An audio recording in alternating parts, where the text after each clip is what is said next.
Here you go. Good morning, everyone, and welcome to the Native Plant Society of New Jersey's Fall Conference. I'm Kazis Fernandez, the president of the society, and I'm absolutely thrilled you've joined us this Saturday morning for what I think will be one of our most fascinating conferences yet. Weird NJ plants and fungi.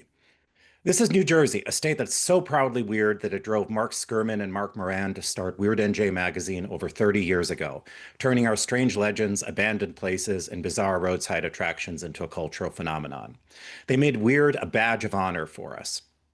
Now, just yesterday, I had the opportunity to see reprints of the first three issues of Weird NJ from 1989. They were typed on a Brother typewriter. If you're my age or older, you might remember those.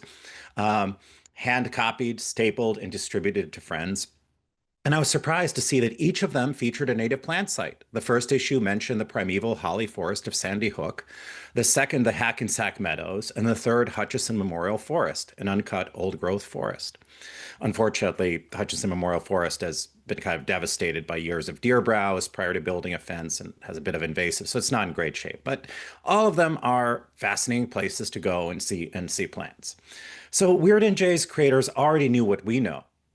New Jersey's flora can be just as weird and wonderful as our abandoned buildings and local legends. So when we reached out to them and they graciously agreed to lend the name Weird NJ to the conference, we were really excited. Thank you guys, if you're out there. But why Weird NJ plants? Well, there's some really weird plants out there. And if you're joining us from out of state, you'll be glad to know that most of these plants are found throughout the eastern part of the US. If you're not a native, and sometimes even beyond. If you're not a native plant enthusiast yet, I hope this gets you excited about going out into nature to look for these weird native plants. And while you're at it, learn about the beautiful and amazing flora of this great state. Over at npsnj.org, our website, you can click on where it says native plants in the menu up top, and then it'll pop up here as you can see, go to where to see native plants, to find such great places to see native plants. Now, it's important to acknowledge that we're losing the natural biodiversity of our ecosystem. In part, it's due to climate change, but not just that, also development, of course, but also invasive plants, insects, invasive diseases, many of which are brought in with ornamental plants from overseas, together with a massive overpopulation of deer, which have no more natural predators in our state, besides the automobile, unfortunately. Things are very much out of balance. And if that seems hard, even daunting to do, if it seems hard, even daunting to do much about climate change, the good news is there are so many ways you can help restore our ecosystem with native plants. Your local Native Plant Society chapter will be glad to help you get started with either making your own garden or with restoring a community site. Plus, we have dozens upon dozens of free videos online you can watch. We have, I think, over 60 videos, maybe even 70 videos now online, each about an hour long to 90 minutes long, on topics from designing a native plant in your yard, the life and times of wild bees, native plants in small spaces, wildflowers in winter, how to take care of your trees. That was the topic of our last fall conference. Even how to build a vernal pool for amphibians. If you don't know what a vernal pool is, it's an old pool that disappears in the when it gets hot. It's just kind of a spring pool, if you will. If you're a native plant enthusiast, though, there's still going to be a lot for you in this conference. Our movement tends to highlight the same familiar species over and over. And while those are important, I hope you take the opportunity to go out and find some weird plants at your native-only nurseries. If not for this season, then for next. Now, most of the plants we're going to talk about today can't actually be grown at home. It just won't. It's very, very hard to cultivate many of these things. But it is possible to plant some true oddballs and go beyond the usual dozen or two native plants. I've got over 111 native species that I have established in my own garden, according to my count yesterday. I have weird plants like skunk cabbage, which melts the snow around it, courtesy actually of Toadshade Wildflower Farm. Um, Jack in the Pulpit, which changes its gender based on how much energy it has that year. Closed gentian, whose pretty flowers never open. Or pear cactus, which is, well, a cactus in New Jersey. And there's a great video on YouTube by Jared Rosenbaum of Wild Ridge Plants, another native-only nursery along with Toadshade, about prickly pear cactuses in New Jersey, which is, again, kind of a shock to see. I was like, what are you doing planting cactuses in our yard? Now, Today's speakers are going to take you on a journey through our state's strangest organisms, and we think these categories will challenge everything you thought you knew about how plants work. Jason Hafstead, our first speaker, will share fungi with weird morphology, ecology, and natural history. Amazingly named named plants like, well, fungi, like dead man's fingers and the flying salt shakers of death. And it's the day after Halloween, and believe me, these tales of the underground won't soon be forgotten. Dr. Jeffrey Benko will introduce lycophytes, what he calls botanical dinosaurs from a different planet. These are living fossils that have survived over 400 million years. Dr. Kadeem Gilbert will reveal our native carnivorous and parasitic plants. Truly terrifying stuff, worthy of any horror movie. And Dr. Kate Lepis will explain how aquatic plants evolved on land, then returned to the water, the botanical equivalent of whales returning to the sea. Now, these weird organisms aren't just curiosities or conversation starters. They're indicators of specialized habitats that need protection. They're keys to understanding evolutionary history.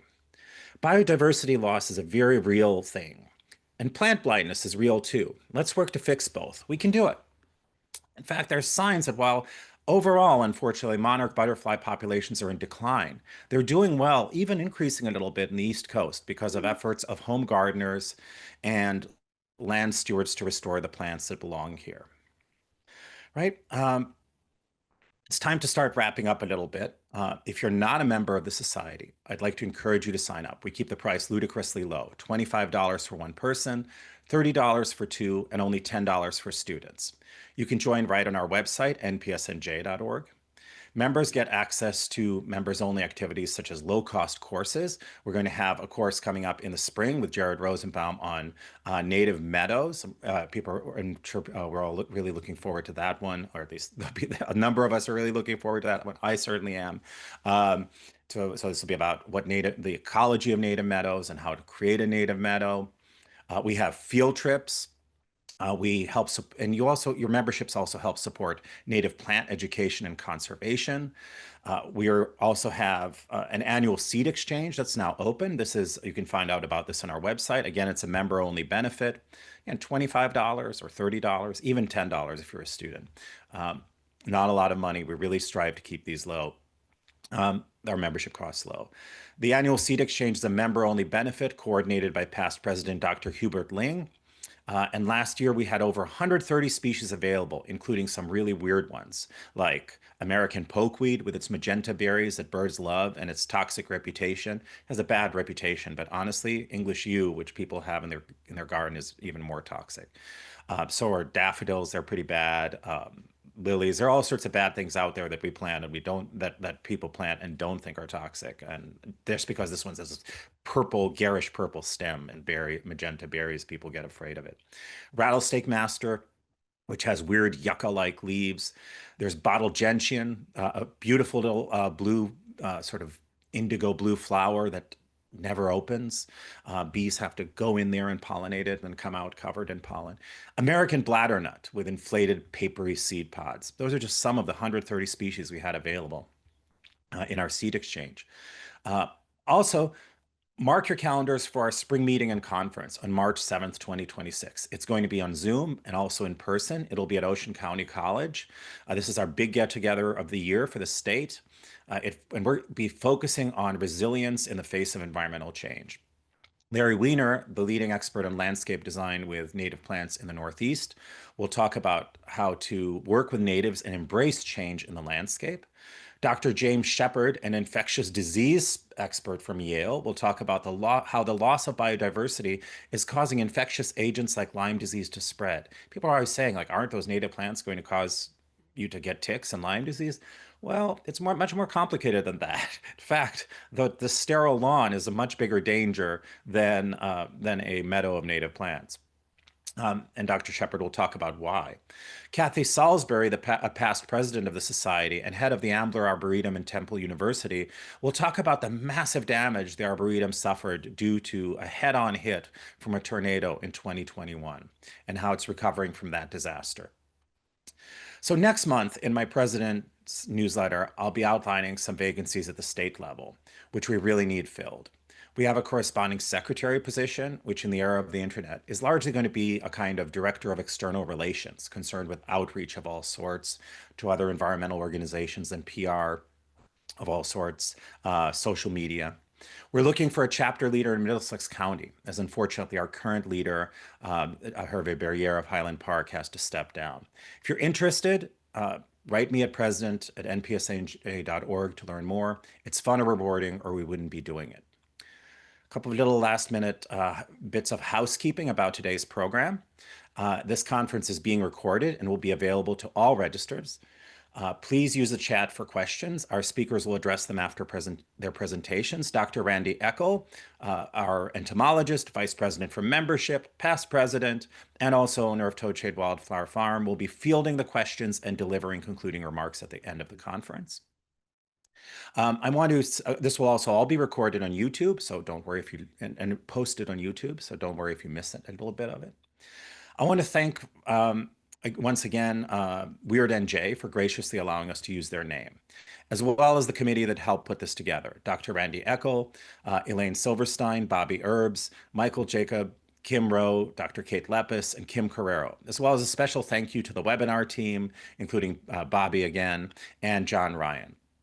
Also, special thanks also to our speakers who are sharing their expertise with us today, traveling virtually from Michigan, even California, and right here in New Jersey. Remember, after today, you'll never walk through New Jersey's wild spaces the same way again. You'll be looking for ghost pipes under oak trees, searching for sundews and wet spots, noticing the ancient lycophytes that people mistake for tiny pine trees. Every hike can become a treasure hunt for the weird and wonderful. So I'm going to begin this journey into the stranger side of New Jersey's flora. Throughout, my job is going to be to keep the introductions as brief as possible to keep this moving.